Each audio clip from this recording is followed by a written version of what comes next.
Hi guys, thanks for joining me. I thought I'd do another video of the 28mm Lord of the Rings figures that I'm painting at present or have painted over the last 8 weeks during lockdown.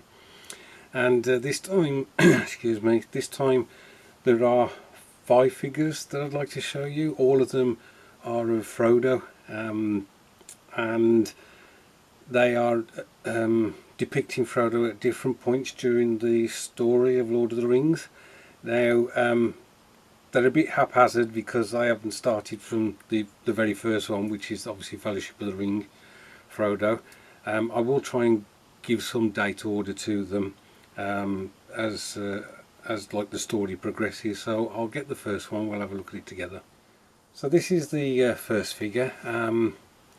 This one depicts Frodo at Emyn Muir, where I think him and Sam managed to capture Gollum.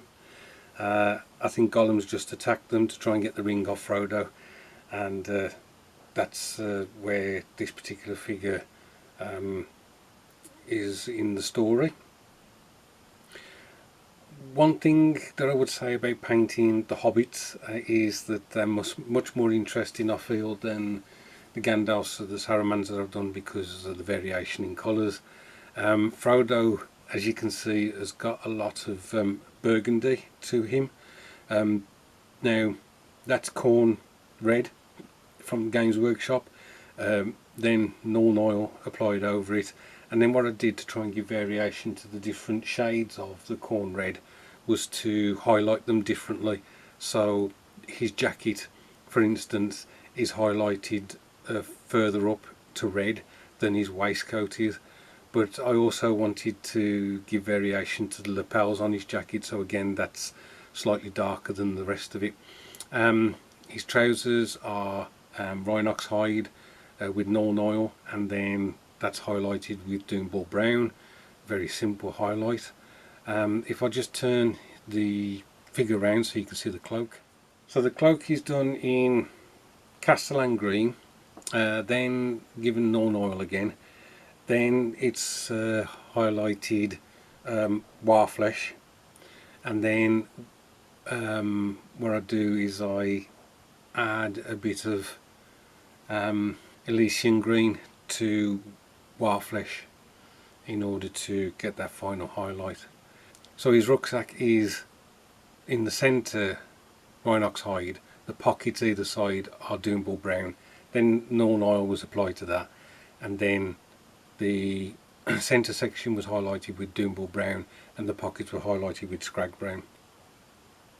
I made a bit of a mistake on this one. I didn't realise the time frame for this particular figure, so the cloak should be more of a grey colour, and you'll see that on a couple of the other figures. So that's the first one. So the next one is where Sam and Frodo are having a rest, and Gollum captures a couple of rabbits, which Sam then proceeds to cook so that Frodo could have a good meal. So this is the Gladden Fields, I think, above the Gladden Fields, and it's just before Faramir catches Frodo and Sam. This isn't much of a gaming piece, but then I'm not really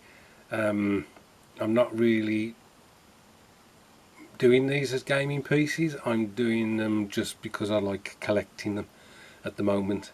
So really enjoyable build to do again, and as I mentioned, this one has got the grey cloak, which is more in line with the cloak that he received from Galadriel at Lothlorien.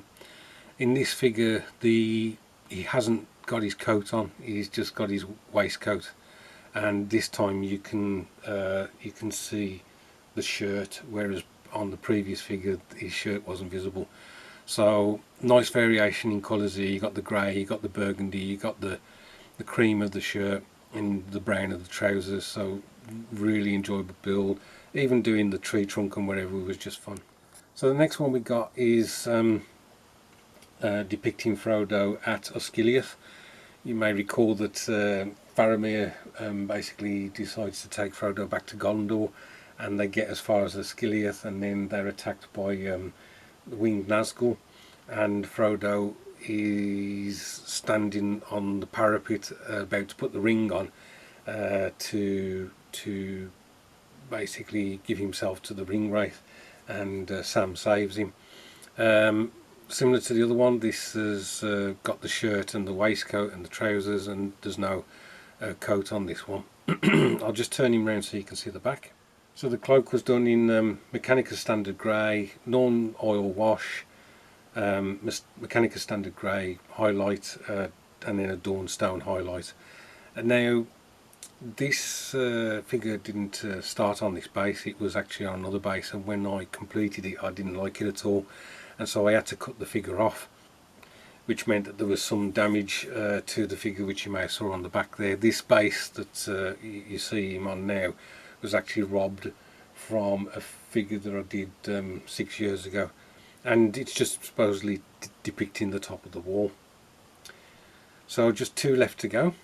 So this one's a bit difficult to pick out, but this one is where Frodo unfortunately falls into the clutches of Shelob, the giant spider, and he's been basically he's been injected with venom, and she's wrapped him up and ready to eat at some stage. And this is after Sam has basically wounded Shelob, and he's found Frodo in this state, and he's tore open the web from his face, and he believes that Frodo is dead.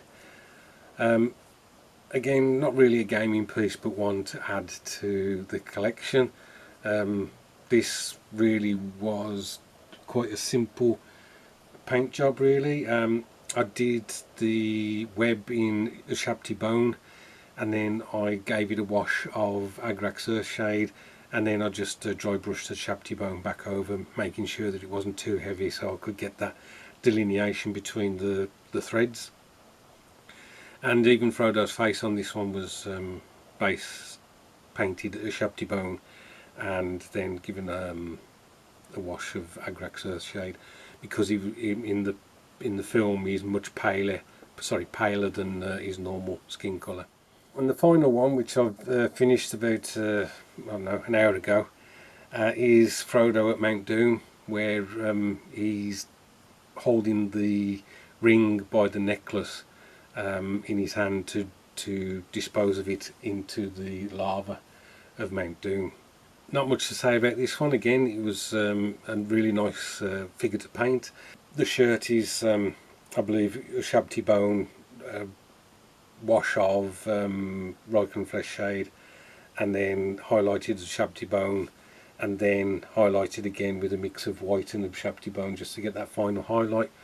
Trousers, as I've mentioned before, was Rhinox hide, non-oil wash, and then just a straight highlight of Doomball Brown, but I did add another highlight of mix of Doomball Brown, Scrag Brown, just to give it another highlight.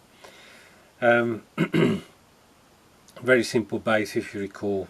Mount Doom is on a ledge, and there isn't much debris around it, just like a dust almost, because we can see his footsteps. So that's basically it. 5 figures of Frodo. I have got at least another 5 figures to do of Frodo, and then of course I've got all the Sams to do, the Pippins and the Merrys, so still plenty to do, and still really enjoying doing them. But that's it for the moment. Thanks ever so much for watching, guys. I do appreciate it. I hope all your projects are going well this weekend. Thanks again, guys, and I'll catch up with you soon.